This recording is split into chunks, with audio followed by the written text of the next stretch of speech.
Kay hirap pala umibig sa di tamang panahon.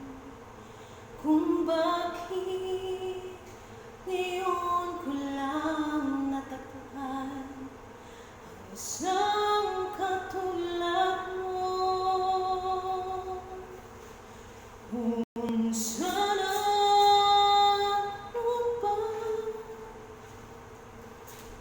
kita nakilala, sana noon pala na ang puso ay malaya